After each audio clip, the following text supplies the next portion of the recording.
Good evening. Trouble tonight over plans to close one of only 2 regional centers to care for severely disturbed children. Parents vowed tonight to fight to make sure Thistletown does not shut down. You made a choice for the children. Did you go out into the community and ask if they want our children? Do you know what it's like to walk down the hallway of a school and be told they don't want your child? So you fight for them to be somewhere, and they're sent away.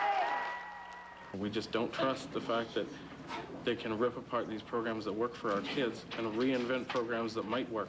Our kids aren't guinea pigs, and it's our life. Staff around here right now are absolutely devastated. I think their first concern has been for the children that the center services, and where are they now going to get these services? The way we can resolve this is to sit down calmly.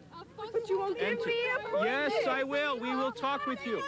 We just heard that the parents are electing or have elected representatives. I will sit down.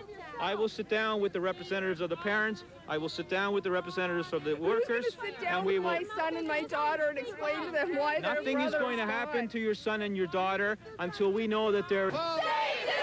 A lot of times this is the last hope for these kids, and so that's why they're with us, because we can offer the program that they need. And look at this. Bob Ray's even got supporters outside of his dinner. Well, maybe not. The Thistletown in the Ray government side, outside, hoping the Premier would stop by and stop the closing of the handicap center. And it's time that we started stopping all this cutting of public services, because we need public services. Don't make cutbacks on our kids' back. And while the... Keep our kids where the treatment works. They have also won the support of one of Ontario's most powerful unions, OPSU.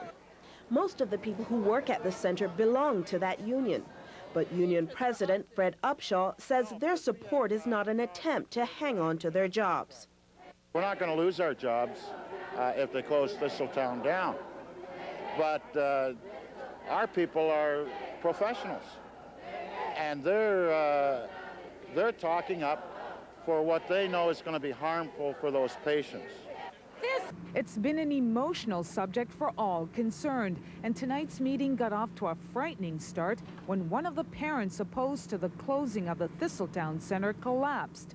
Richard Bradley was taken to Etobicoke General Hospital suffering from severe. And what's taking place here is the abandonment of behaviorally challenged individuals for some communal good.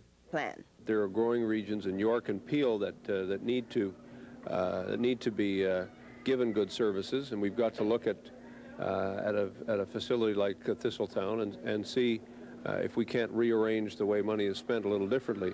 Tonight, the group tried to convince the Premier that spending the money differently. No, I think he's convinced me that I should still go home and have a good cry because I'm going to lose my son.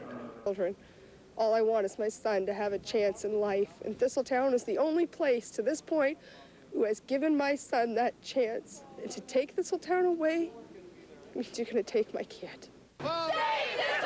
In an article in the local paper, the Mississauga News, the quote here we have is, in a private meeting with Peel representatives, Salipo said the review wouldn't change his decision to close Thistletown, just delay it.